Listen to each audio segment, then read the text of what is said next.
Friends, எல்லாருக்கும் வணக்கம். Welcome to daily serial update.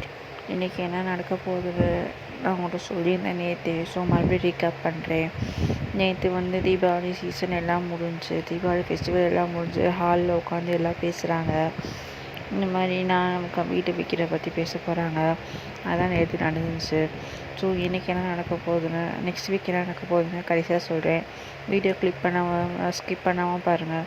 So இன்றைக்கி என்ன நடக்க போகுதுன்னா, ஒன்றுமே இல்லை, மொக்கையாக தான் நடக்கும்.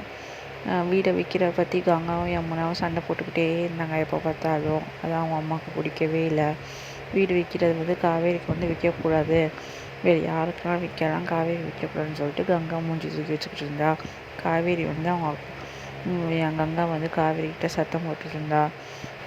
இந்த மாதிரி வீடு நீ வாங்கக்கூடாதுன்னு. அது காவேரி சொல்கிற, நான் தான் வாங்குவேன், உன்னால் என்ன வேணாலும் பண்ணிக்க அப்படின்னு சொல்லிட்டு காவேரி திட்டிகிட்டு ஃபோனை வச்சிடறா கங்காவை. ஸோ 2 பேரும் முடிஞ்சிச்சு. மறுபடியும் சாரதா காவேரிகிட்ட பேசுகிறேன், என்னடா பண்ணுறேன்னு. நான் என் வீட்டுக்கார கூட பர்கர் சாப்பிட போகிறேன் அப்படின்னு சொல்லிட்டு இருக்கான். விஜய்கிட்ட காவேரி பர்கர் வாங்கிட்டாங்கன்னு சொல்லி அடம் பிடிக்கிறான். ஸோ அந்த சீன் அப்படியே போயிடும். நெக்ஸ்ட்டு சாரதா ஃபோன் பண்ணி நாளைக்கு வீட்டுக்கு வாடி அப்படின்னு கூப்பிடுவா. அவளும் வீட்டுக்கு போய் யமுனாவையும் கூப்பிடுவா. கங்கா எல்லாத்தையும் உட்கார வச்சு வீடு விற்கிறத பற்றி பேசுவாங்க.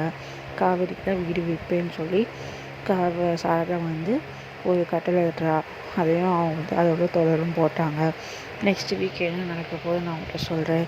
நெக்ஸ்ட் வீக் அந்த வீட்டை எப்படி விற்கணும், அதில் பசுபதி கலந்துக்குவான். பசுபதி கதை அடுத்த வாரம் வரும். மறக்காமல் பார்த்துருங்க. பிடிச்சிருந்தா லைக் பண்ணுங்கள், சப்ஸ்கிரைப் பண்ணுங்கள். Bye friends.